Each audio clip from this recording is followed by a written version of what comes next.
जीवन की नैया कर दे प्रभु के हवाले, प्रभु के हवाले।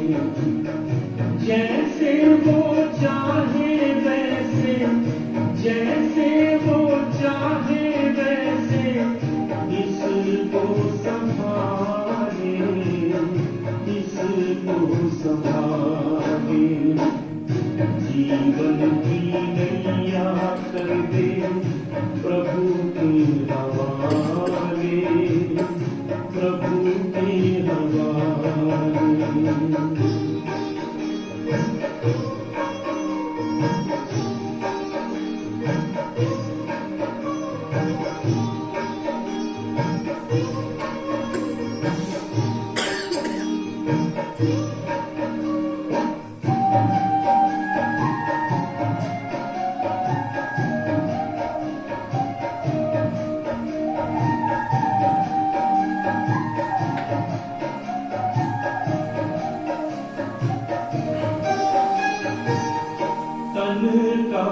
गर्व कीजिए ये तो विनाशी है, तू तो है चेतन आत्मा ज्योति अविनाशी है।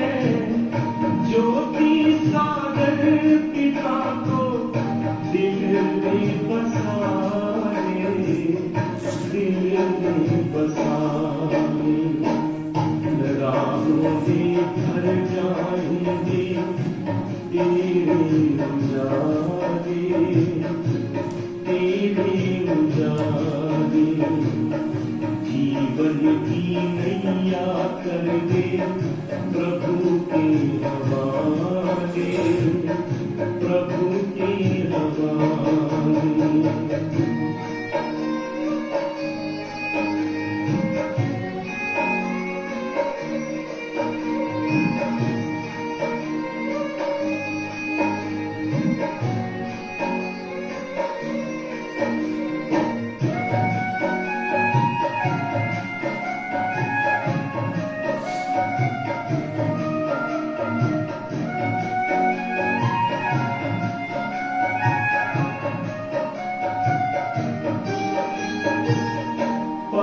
पग पे मिलता है प्रभु का इशारा, इसके सहारे कर दे स्वाहा तू सारा। अंबर के सारे तारे आंचल में सजा ले, आंचल में सजा ले। मन के सरोवर में तू कमल खिला ले, कमल खिला ले। जीवन की नैया कर दे प्रभु के हवाले, प्रभु के हवाले।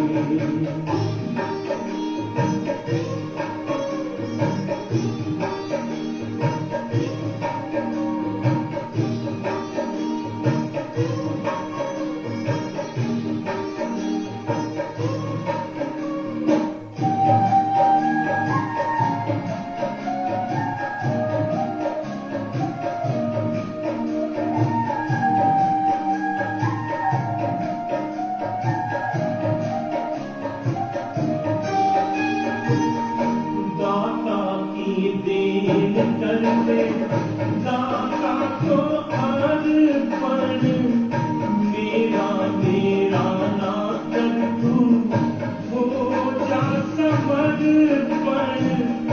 तू आके तोड़ घेरे भव से निकाले, भव से निकाले। दे दे पतवार काहे चिंता को पाले, चिंता को पाले। जीवन की नैया कर दे प्रभु के हवाले, प्रभु के हवाले। जैसे वो चाहे वैसे, जैसे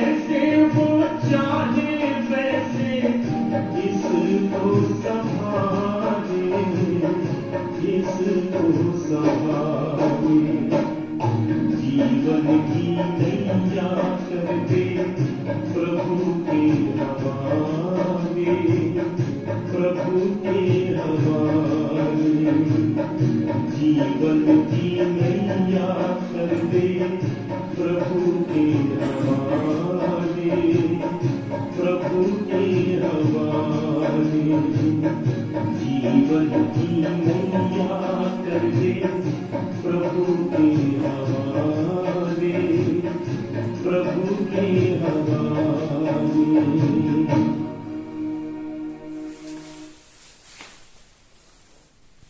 ओम शांति। आज बाबा ने कहा, मीठे बच्चे, यही संगम युग है जब आत्मा और परमात्मा का संगम मेल होता है। सतगुरु एक ही बार आकर बच्चों को सत्य ज्ञान दे सत्य बोलना सिखाते हैं। प्रश्न है, किन बच्चों की अवस्था बहुत फर्स्ट क्लास रहती है? उत्तर है, जिनकी बुद्धि में रहता है यह सब कुछ बाबा का है। हर कदम श्रीमत लेने वाले, पूरा त्याग करने वाले बच्चों की अवस्था बहुत फर्स्ट क्लास रहती है। यात्रा लंबी है, इसलिए ऊंचे बाप की ऊंची मत लेते रहना है। फिर बाबा ने दूसरा प्रश्न पूछा, मुरली सुनते समय अपार सुख किन बच्चों को भासता है? जो समझते हैं हम शिव बाबा की मुरली सुन रहे हैं। मुरली सुनने का बाबा तरीका समझा रहे हैं। हमेशा समझो कि हम शिव बाबा की मुरली सुन रहे हैं। यह मुरली शिव बाबा ने ब्रह्मा तन से सुनाई है। मोस्ट बिलव्ड बाबा हमें सदा सुखी मनुष्य से देवता बनाने के लिए यह सुना रहे हैं। मुरली सुनते या स्मृति रहे तो सुख भासेगा। गीत है, प्रीतम आन मिलो। ओम शांति। यह दुखिया जिया तो दुख धाम में ही होता है। सुखी जीव आत्माएं सुख धाम में होती हैं। सभी भक्तों का प्रीतम एक है, जिसको ही याद किया जाता है। उनको प्रीतम कहा जाता है। याद करते हैं जब दुख होता है। यह कौन बैठ समझाते हैं? सच्चा सच्चा प्रीतम, सच्चा बाप, सच्चा टीचर, सच्चा सतगुरु। सभी का प्रीतम वह एक है, परंतु प्रीतम आता कब है यह कोई भी नहीं जानते। प्रीतम खुद आकर अपने भक्तों को, अपने बच्चों को बताते हैं कि मैं आता ही हूं सिर्फ संगम युग पर एक बार। मेरा आना और जाना, उसका जो बीच है उसको संगम युग कहा जाता है। और सभी आत्माएं तो बहुत बारी बारी जन्म मरण में आती हैं। मैं एक ही बार आता हूं। मैं सतगुरु भी एक ही हूं। बाकी गुरु तो अनेक हैं, उन्हों को सतगुरु नहीं कहेंगे, क्योंकि बाबा कहते वह कोई सत्य नहीं बोलते। वह सत्य परमात्मा को जानते ही नहीं। तो सत्य को जो सत्य को जान जाते हैं वह हमेशा सत्य बताते हैं। बाबा कहते वह सतगुरु है ही सत्य बोलने वाला, सच्चा सतगुरु, सच्चा बाप, सच्चा शिक्षक खुद आकर बताते हैं कि मैं संगम युग पर आता हूं। मेरी आयु इतनी ही है जितना समय मैं पतितों को पावन बनाकर ही जाता हूँ। जब से मेरा जन्म हुआ तब से मैं सहज राजयोग सिखाना आरंभ करता हूँ। फिर जब सिखाकर पूरा करता हूँ तो पतित दुनिया विनाश को पाती है और मैं चला जाता हूँ। बस मैं इतना ही समय आता हूँ। शास्त्रों में तो कोई टाइम है नहीं। शिव बाबा कब जन्म लेते हैं, कितना दिन भारत में रहते हैं, यह बाप स्वयं ही बैठ बताते हैं कि मैं आता ही हूँ संगम पर। संगम युग की आदि, संगम युग का अंत, गोया मेरे आने की आदि, जाने के अंत। बाकी मध्य में बैठ मैं राजयोग सिखाता हूँ। बाप खुद ही बैठ बताते हैं कि मैं इनकी ही वानप्रस्थ अवस्था में आता हूँ, पराये देश और पराये तन में। तो मेहमान हुआ ना, मैं इस रावण की दुनिया में मेहमान ठहरा। इस संगम युग की महिमा बड़ी भारी जबरदस्त है। बाप आते ही है रावण राज्य का विनाश कर राम राज्य की स्थापना करने। शास्त्रों में दंत कथाएं बहुत लिखती है। रावण को जलाते आते हैं। सारी सृष्टि, बाबा कहते जैसे इस समय जैसे लंका है। सिर्फ सीलोन को लंका नहीं कहा जाता, यह सारी सृष्टि रावण के रहने का स्थान है, वह शोक वाटिका है। सभी दुखी हैं। बाप कहते हैं मैं इसको अशोक वाटिका अथवा हेवन बनाने आता हूं। हेवन में तो सभी धर्म तो होते नहीं, वहां एक ही धर्म था जो अभी नहीं है। अब फिर से देवता बनाने राजयोग सिखला रहा हूं। सभी तो नहीं सीखेंगे। मैं भारत में ही आता हूं, भारत में ही स्वर्ग होता है। क्रिश्चियन लोग भी हेवन को मानते हैं, कहते हैं left for heavenly abode, God father के पास गया। बाकी हेवन को थोड़ी समझते हैं। हेवन अलग चीज है। तो बाप समझाते हैं कि मैं कब और कैसे आता हूं। आकर त्रिकालदर्शी बनता हूं। बाबा आकर हम बच्चों को फिर त्रिकालदर्शी बनाता हूं।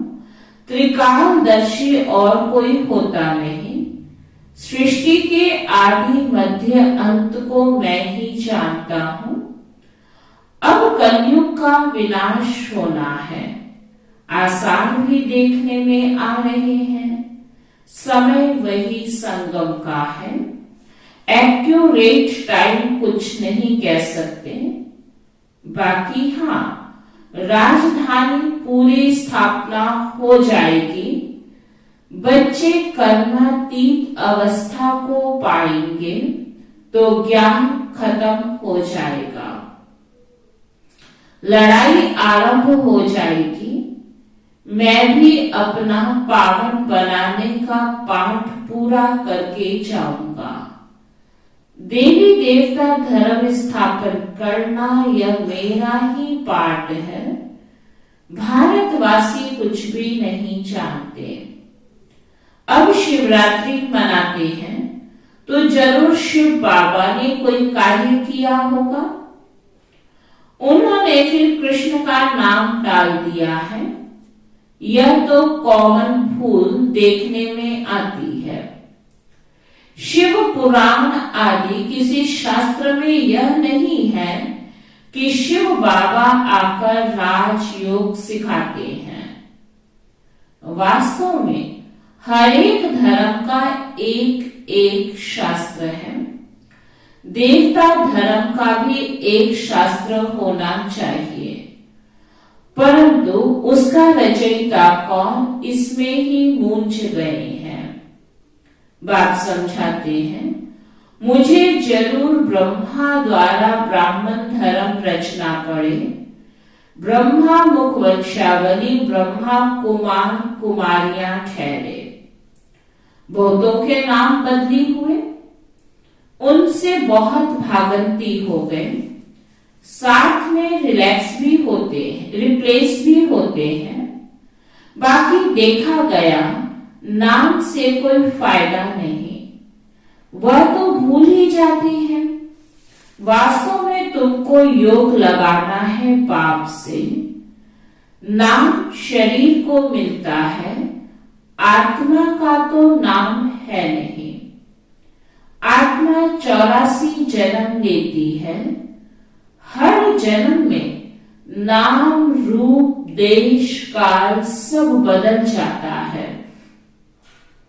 ड्रामा में कोई को भी जो एक बारी पार्ट मिला हुआ है, उसी रूप में फिर कभी पार्ट बजा ना सके। वही पार्ट फिर 5000 वर्ष के बाद बजाएगी। ऐसे नहीं, कृष्ण उसी नाम रूप से कोई आ सकता है? नहीं, यह तो जानते हैं। आत्मा एक शरीर छोड़ दूसरा लेती है तो फीचर आदि एक ना मिले दूसरे से। 5 तत्वों के अनुसार फीचर्स बदलते जाते हैं। कितने फीचर्स हैं, परंतु यह सब पहले से ही ड्रामा में नूध है। नया कुछ नहीं बनता है। अब शिवरात्रि मनाई जाती है, जरूर शिव आया है। वही सारी दुनिया का प्रीतम है। लक्ष्मी नारायण व राधे कृष्ण व ब्रह्मा विष्णु आदि कोई प्रीतम नहीं है।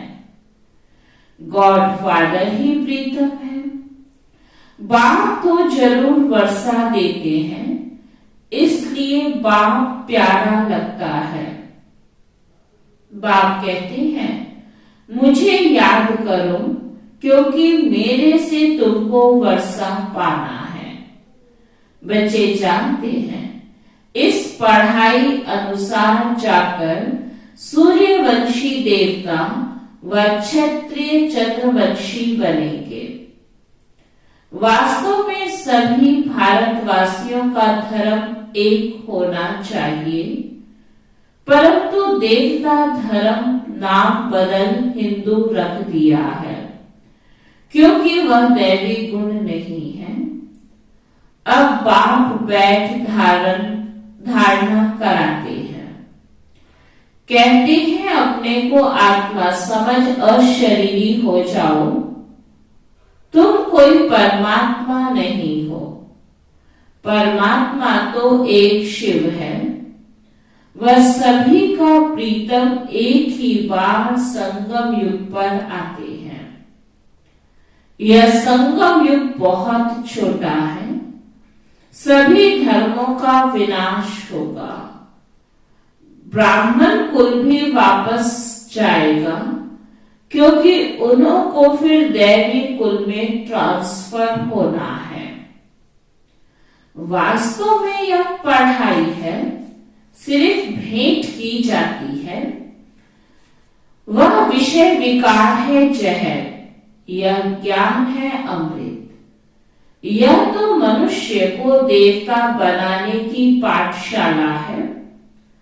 आत्मा में जो खाद पड़ी है, एकदम मुलमा बन गई है। उसको बाप आकर हीरे जैसा बनाते हैं। शिवरात्रि कहते हैं। रात्रि में शिव आया, परंतु कैसे आया, किसके गर्भ में आया या किस शरीर में प्रवेश किया? गर्भ में तो आते नहीं, उनको शरीर का लोन लेना पड़ता है। वह जरूर आकर के नर्क को स्वर्ग बनाएंगे, परंतु कब और कैसे आते हैं यह किसको पता नहीं है। शास्त्र तो बहुत पढ़ते हैं, परंतु मुक्ति, जीवन मुक्ति तो किसको मिलती नहीं है, और ही तमो प्रधान बन पड़े हैं। सो तो सभी को जरूर बनना है। सभी मनुष्यों को स्टेज पर जरूर हाजिर होना है। बाप आते ही अंत में है, उनकी ही सब महिमा गाते हैं कि तुम्हारी गतमत तुम ही जानो। तुम्हारे में क्या ज्ञान है, कैसे तुम सदगति करते हो, सो तुम ही जानो। तो वह श्रीमत देने आएगा तो जरूर ना, परंतु कैसे आते हैं, किस शरीर में आते हैं, वह कोई भी जानते नहीं। खुद कहते हैं साधारण तन में मुझे आना पड़ता है, मुझे ब्रह्मा नाम भी जरूर रखना पड़े, नहीं तो ब्राह्मण कैसे पैदा हो। ब्रह्मा कहां से आए, ऊपर से तो नहीं आएगा। वह है सूक्ष्म वतनवासी अव्यक्त संपूर्ण ब्रह्मा। यहां तो जरूर व्यक्त में आकर रचना रचनी पड़े। हम अनुभव से बता सकते हैं, इतना समय आते और जाते हैं। बाप कहते हैं मैं भी ड्रामा में बंधा हुआ हूं, मेरा पाठ भी सिर्फ एक बार आने का है। भर दुनिया में उपद्रव बहुत होते रहते हैं, उस समय कितना ईश्वर को पुकारते हैं, परंतु मुझे तो अपने समय पर ही आना है और आता भी हूं वानप्रस्थ अवस्था में। यह ज्ञान तो बड़ा सहज है, परंतु अवस्था जमाने में मेहनत है। इसलिए कहेंगे मंजिल बड़ी ऊंची है। बाप नॉलेजफुल है तो जरूर उसने बच्चों को नॉलेज दी है, तब तो उनका गायन है तुम्हारी गतमत तुम ही जानो। बाप कहते हैं मेरे पास जो सुख शांति का खजाना है, वह बच्चों को ही आकर देता हूं। यह जो माताओं पर अत्याचार आदि होते हैं, यह भी ड्रामा में नूत है। तब तो पाप का घड़ा भरेगा। कलप कलप ऐसे ही रिपीट होता है। यह बातें भी तुम अभी जानते हो, फिर भूल जाएंगे। यह ज्ञान सतयुग में होता नहीं, अगर होता तो परंपरा चलता। वहां तो प्रारब्ध है जो अभी के पुरुषार्थ से पाते हैं। यहाँ के पुरुषार्थ वाली आत्माएं वहां होती हैं, दूसरी आत्माएं वहां होती नहीं, जिनको ज्ञान की दरकार रहे। यह भी जानते हैं कोई विरला निकलेगा, बहुत अच्छा अच्छा भी करेंगे। समझो विलायत वाला कोई बड़ा आदमी निकलता है, समझता है, परंतु कहां भट्टी में रहेंगे, क्या समझेंगे। कहेंगे बात तो ठीक है, परंतु पवित्र नहीं रह सकते। अरे इतने सब पवित्र रहते हैं, शादी कर इकट्ठा रहकर भी पवित्र रहते हैं, तो उन्हों को इनाम भी बहुत मिलता है। यह भी रेस है। उस रेस में फर्स्ट नंबर जाने से 4-5 लाख मिलेंगे। यहाँ तो 21 जन्मों के लिए पूरी राजाई मिलती है, कम बात है। यह मुरली तो सब बच्चों के पास जाएगी, टेप में भी सुनेंगे। कहेंगे शिव बाबा ब्रह्मा तन से मुरली सुना रहे हैं अथवा बच्चियां सुनाएंगी तो कहेगी शिव बाबा की मुरली सुनाते हैं, तो बुद्धि एकदम वहां जानी चाहिए। वह सुख अंदर में भासना चाहिए। मोस्ट बिलव्ड बाबा हमको सदा सुखी मनुष्य से देवता बनाते हैं, तो उनकी याद बहुत रहनी चाहिए।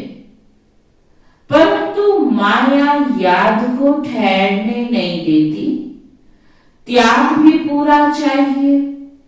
यह सब कुछ बाबा का है। यह अवस्था फर्स्ट क्लास रहनी चाहिए। बहुत बच्चे हैं जो श्रीमत लेते रहते हैं। श्रीमत में जरूर कल्याण ही होगा। मत भी ऊंची है, यात्रा भी लंबी है, फिर तुम इस मृत्यु लोक में नहीं आएंगे। सतयुग है ही अमर लोक। उस दिन बाबा ने बहुत अच्छी रीति समझाया कि वहां तुम मरते नहीं हो। खुशी से पुराना चोला बदल नया लेते हो। सर्प का मिसाल तुम्हारे लिए है। भमरी का भी तुम्हारे ऊपर मिसाल है। कछुए का भी तुम्हारा मिसाल है। सन्यासियों ने तो कॉपी की है। भमरी का मिसाल अच्छा है। विष्टा के कीड़े को ज्ञान की भू भू कर परिस्तानी परिजादा बनाते हैं। अभी पुरुषार्थ अच्छी तरह करना है। ऊंच पद अथवा अच्छा नंबर लेना है तो मेहनत भी करनी है। भर धंधा आदि भी करो, वह टाइम छूट है। फिर भी टाइम बहुत मिलता है।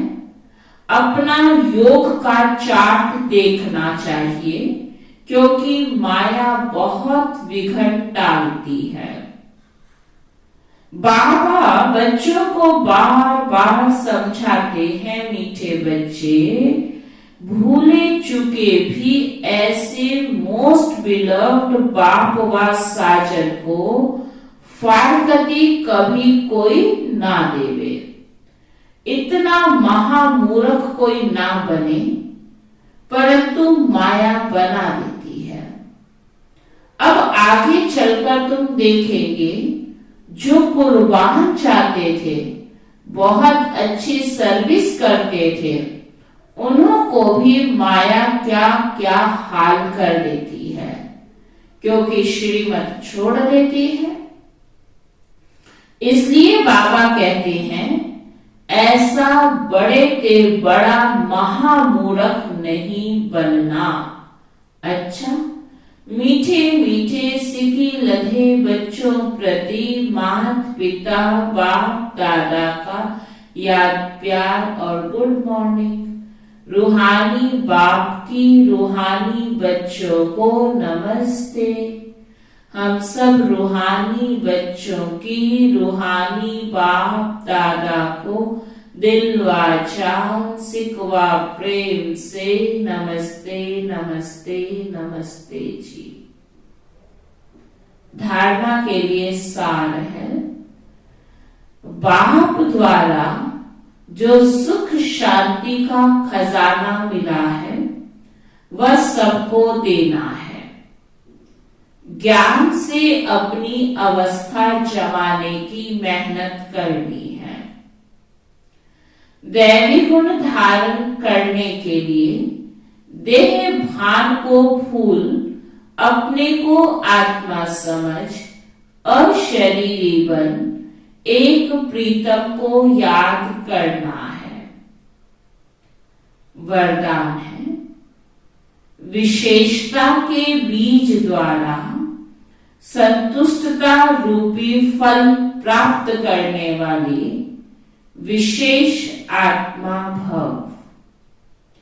इस विशेष विशेष युग में विशेषता के बीज का सबसे श्रेष्ठ फल है संतुष्टता।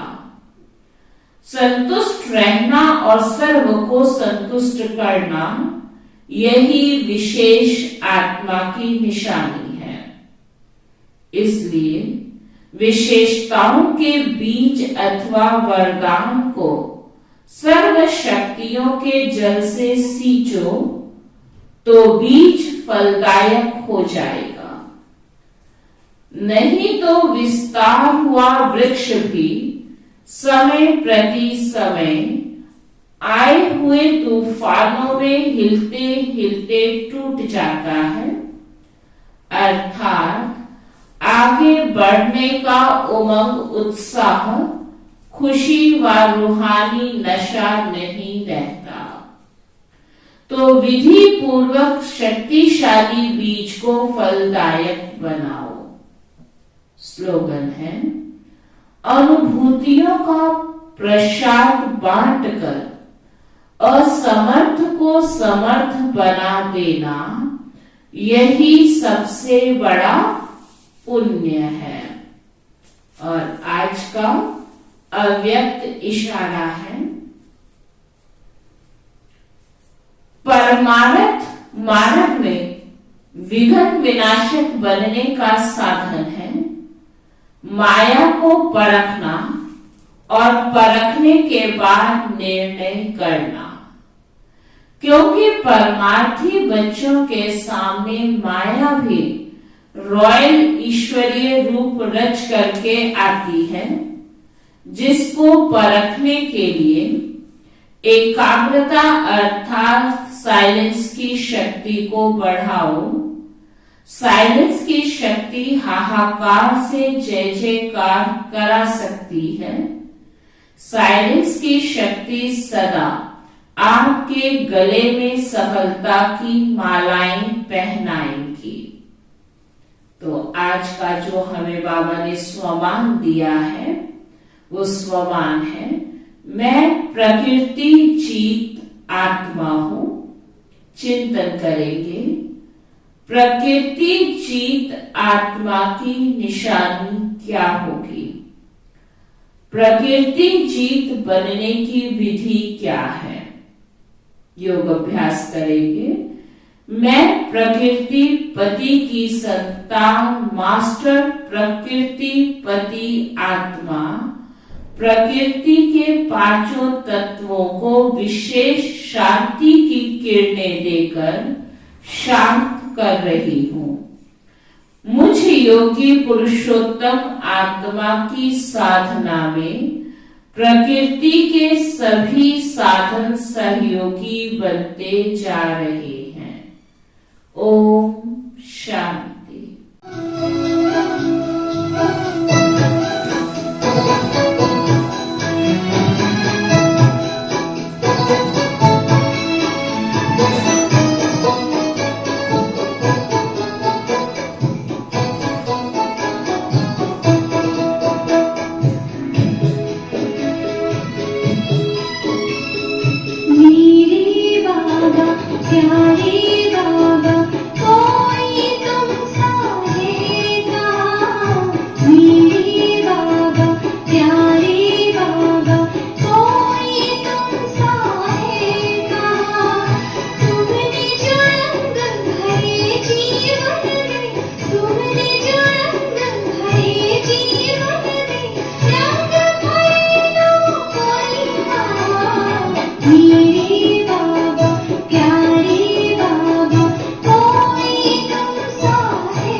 मेरे